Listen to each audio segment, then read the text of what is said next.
But we're going to put a countdown clock on your bank account. And if you don't spend 10% of it in the next 30 days, we're going to deduct, that much. So in other words, use it or lose it. Estados Unidos acaba de poner en funcionamiento un arma digital que secretamente podría poner en peligro la estabilidad económica de todo el mundo y que concentra cada vez más el poder de la sociedad y de las decisiones de los individuos en manos del gobierno, como si estuviera imitando los mecanismos del gobierno chino. Esto lo hace curiosamente en medio de una crisis provocada por el colapso del segundo mayor exchange de criptomonedas que tenía fuertes lazos con el partido de gobierno e incluso se sospecha que también con la guerra entre Rusia y ese país que no puedo mencionar. This gives them total surveillance, total control. It's the ultimate realization of the total surveillance state. Pero estas preocupantes tendencias no se ven solamente en Estados Unidos, sino alrededor del mundo. Pero ellos lo plantean con un supuesto objetivo de bien común. En Canadá vimos la congelación de cuentas a los que protestaban por el tema del virus. En Holanda, que estuve hace poco, vemos cierres forzosos de granjas por el tema del cambio climático. En Suiza, pena de cárcel por subir la calefacción por encima de cierta temperatura. En los demás países europeos también vi fuerte vigilancia en todas las transacciones económicas. Y también en Latinoamérica vemos países como México, Brasil, Colombia y Perú que siguen a Estados Unidos con su moneda digital. Para aclarar el panorama, determinar cuáles son sus verdaderas intenciones y cuál será el efecto real de todo esto, decidí invitar nuevamente a mi asesor Arnau Ramio, quien nos revelará cómo podemos protegernos de todo esto para que saques tus propias conclusiones.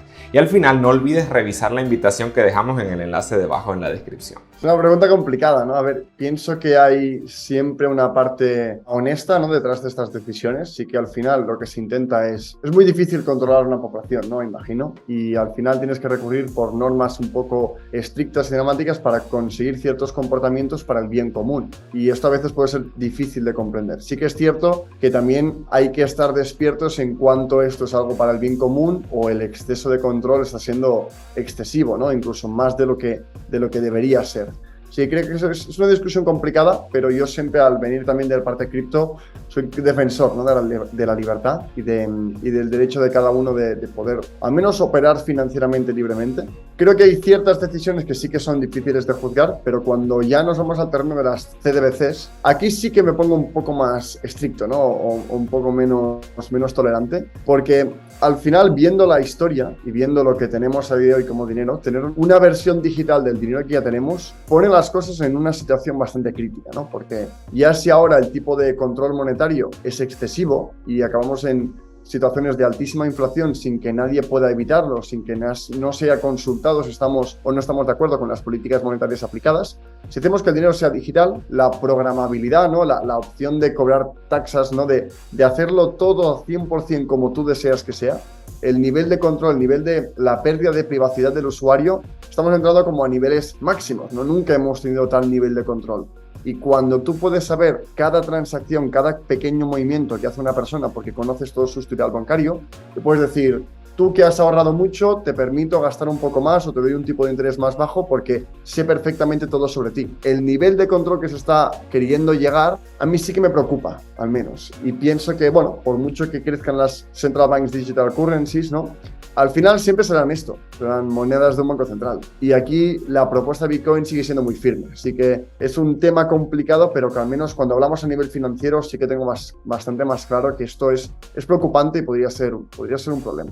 Efectivamente, bueno, la situación es un poco preocupante en ese sentido, pero si quieres detallemos un poquito qué son, pues, las CBDCs y qué medidas específicas permitiría eso a los estados tomar. Al final, una CBDC es la transformación digital del sistema que ya tenemos, ¿no? Entonces, ahora mismo vivimos en un mundo donde el Banco Central es el creador del dinero, donde los bancos comerciales guardan sus cuentas bancarias en el Banco Central. Entonces, el Banco Central es el que tiene la potestad de inflar o no la economía, ¿no?, de fijar el precio del dinero. Entonces, de manipular las políticas monetarias para perseguir el objetivo de estabilidad de precios y ciertos objetivos que tiene el Banco Central. Entonces, vivimos en la idea que una institución centralizada es capaz de manipular a su antojo la economía para hacer que vaya lo mejor posible y evitar cualquier tipo de recesión, ¿no? Siempre, pues, quizá imprimiendo más, inyectando cuando es necesario, quizá, bueno, controlar y actuar para siempre intentar que la economía esté, según su criterio, en la mejor condición. Si pasamos a una versión digital de lo que ya tenemos, pues el problema actual es el poder excesivo que tienen los bancos centrales sobre el dinero,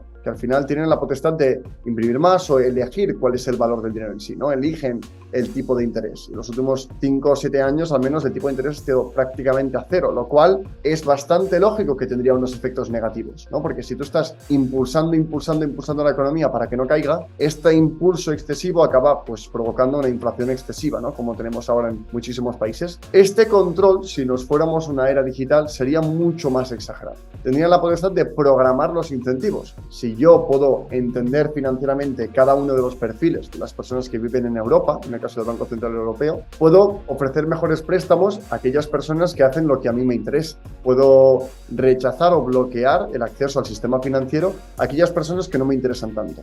O puedo taxar exactamente todo y cualquier pequeña transacción que tú hagas, te guste o no te guste, estés o no estés de acuerdo.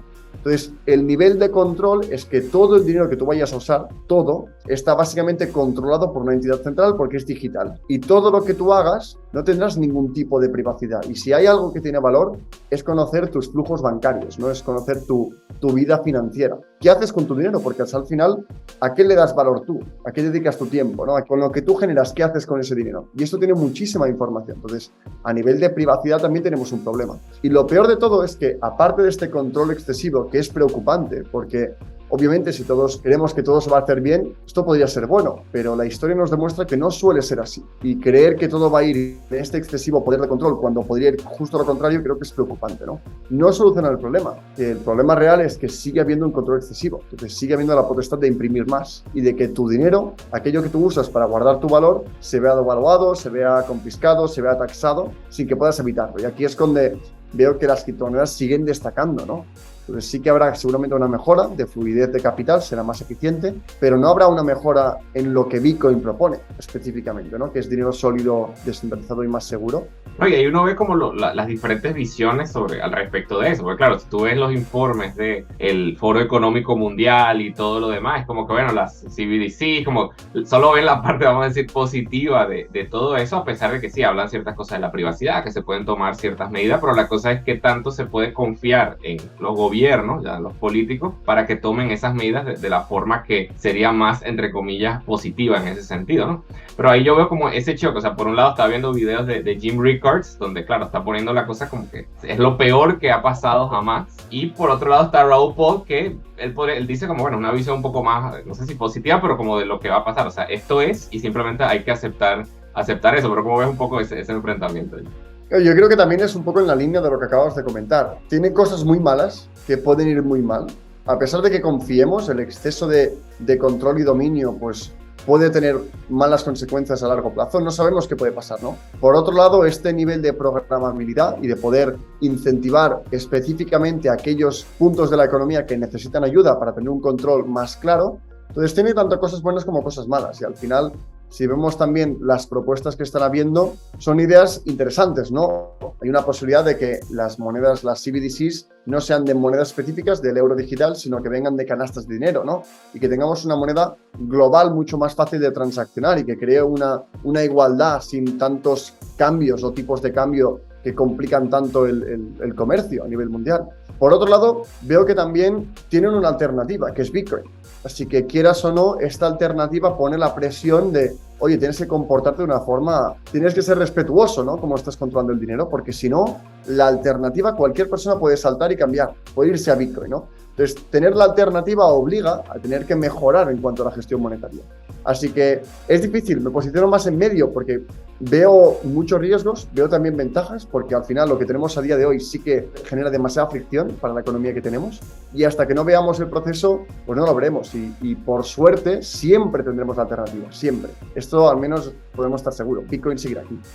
Pero claro, igualmente, a pesar de que bueno, está la alternativa, tú dices, bueno, me voy a pasar a esa alternativa, igual lleva mucho miedo en las personas porque, por ejemplo, en el caso europeo particularmente, que hay mucha regulación en ese sentido, en los exchanges, o sea, pues, claro, básicamente para tú pasar de fiat o sea, de dinero, vamos a decir, común y corriente, a entrar a criptos, generalmente hay que pasar por exchanges, que eso está súper regulado, entonces no hay privacidad y a mucha gente le da miedo incluso dar ese paso hacia allá. ¿Cómo ves ese tema? Veo que sí que ha habido muchos temas de privacidad, de regulación, pero no le tendría miedo, porque al final la regulación es algo que va a llegar, nos guste o no, y cuanto antes llegue mejor. Lo que hay que luchar por la parte del sector cripto, ¿no? Los emprendedores y quien está creando la industria, es también defender los principios que ofrece la descentralización, que son muy buenos. Y también hay principios de la era más tradicional, de la parte centralizada, que también son buenos. Entonces, creo que buscar esta sinergia ayudará a los dos mundos, ¿no? Ayudará a uno a ser más eficiente, ¿no? Y a buscar más principios de seguridad, de robustez que ofrece el mundo cripto. Y por otro lado, cripto se puede beneficiar de una adopción masiva pues más temprana, ¿no? Que al final creo que es lo que el mundo necesita. Así que lo que veo es una tecnología que lo va a cambiar todo y que no va a ser una línea recta. Va a tener dificultades y va a haber momentos donde las telecomunicaciones van a mencionar que no, esto se ha acabado porque lo van a regular, pero la tecnología está aquí y esto no lo vas a cambiar. Y es imposible regularlo al 100%. Es imposible, Bitcoin no es regulable. Por tanto, no es una cosa que es o blanca o negra, va a ser un trabajo conjunto, ¿no? Y en algunos aspectos habrá que ceder a nivel de regulación, quizá en aplicaciones financieras sobre Ethereum, y en otros lados también el paradigma actual tendrá que cambiar y aceptar las nuevas condiciones, porque no es unas condiciones que impongamos, es la propia tecnología lo tiene programado dentro, ¿no? No las puedes quitar, están ahí. Pienso que es parte del proceso y que esto es lo bueno, ¿no? De este proceso, que no va a ser tan sencillo. Y entonces en el camino mucha gente va a dudar y va a preguntarse, quizá esto no es lo que esperaba. Es en esos momentos donde hay que aprovechar, porque todo es ruido. Al final, la tecnología es la que es. Va a tardar 1, 2, 3 años, 5, 7, 6, ¿no? Lo que sea, pero la tecnología está aquí para quedarse. Y esto es al final, creo, lo más importante, ¿no? Que deberíamos al menos centrarnos y escuchar, ¿no? ¿Qué está pasando a nivel tecnológico? No tanto el ruido que hay alrededor.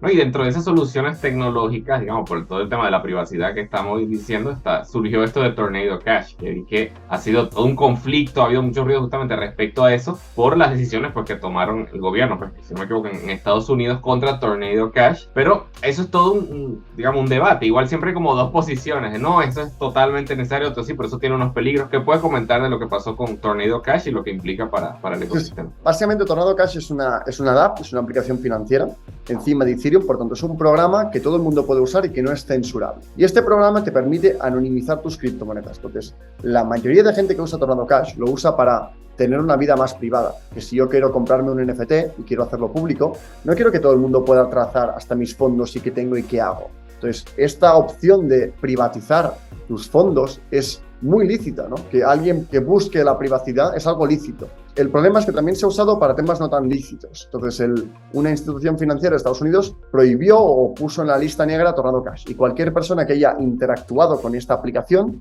pues se le considera un criminal, ¿no? Así como, o al menos ese wallet está como manchado. Ya no está bien, por así decirlo. Y aquí generó muchas dudas, porque ¿dónde está el problema? ¿En cómo tú usas Tornado Cash o en Tornado Cash en sí? Porque al final, decir que Tornado Cash es el problema sería como decir que las autopistas son el problema porque los delincuentes las usan para moverse. O que el coche es el problema porque cuando un ladrón atraca un banco se va en coche. Entonces el problema es cómo el ladrón usa el coche, no el coche en sí, porque el coche es la tecnología. Entonces pasaría lo mismo con Tornado Cash. Y lo que sucedió es que pues Estados Unidos se puso muy duro con esto, entonces hubo aplicaciones que empezaron a bloquear ciertos wallets, pero aquí hay una cosa importante, los bloquearon a nivel de página web. Esto quizás confunde, pero la realidad es que la aplicación no puede bloquear a nadie. Entonces la magia de Web3, de los smart contracts, de Ethereum, que requiere un poco más de estudio, ¿no? De analizarlo un poco más en detalle. De hecho, nosotros nos dedicamos a ello, ¿no? De ayudaros a entender bien esto. Y básicamente no ha sido tan malo como parece, porque el bloqueo real no ha existido. Ha habido un bloqueo superficial, por así decirlo. Y de repente, pues al cabo de unas semanas, varias empresas reputables del mundo cripto como Coinbase demandó esa decisión, defendiendo de esto no puede tomarse tan a la ligera y que no pase por ningún juicio, porque criminalizar un programa podría poner un precedente que no queremos tener, que tiene que haber una discusión respecto a qué está bien y qué está mal. No es, uy, este programa está mal, todo es ilegal. Incluso el creador del programa se fue a la cárcel cuando no hizo nada malo. Creó una herramienta pública que la gente puede utilizar para buscar privacidad, cosa que es algo lícito. Así que es un tema que me enciende un poco, ¿no? Porque es fascinante también poderlo vivir. ¿Dónde vamos a acabar? ¿Qué va a pasar con todo esto? Pero en definitiva creo que va a haber es una relación, ¿no? Y en algún momento se habrá que ceder y habrá que entender que lo que mencionan tiene sentido, porque no podemos crear programas y que todo el mundo haga lo que quiera con el dinero, pero por otro lado tenemos que entender que estos programas están aquí para hacer nuestra vida mejor, ¿no? Y buscar este equilibrio será lo complicado, pero también lo que nos llevará a un mundo mejor gracias a la tecnología blockchain, igual que pasó con Internet. Mencionaste algo muy importante aquí, o sea, que eso es lo maravilloso de la tecnología blockchain y bueno, incluso si vamos a Bitcoin particularmente, por más que digan que se puede bloquear y no sé qué, en realidad eso no es así, eso no funciona de esa forma y por eso hay que como que saber, o sea, estudiar bien todo eso. ¿Qué puedes comentar un poquito en ese sentido? Bitcoin es una red de ordenadores descentralizada que no puedes apagar, entonces no puedes cambiar las normas de esa red, igual que no puedes cambiar las normas de Ethereum.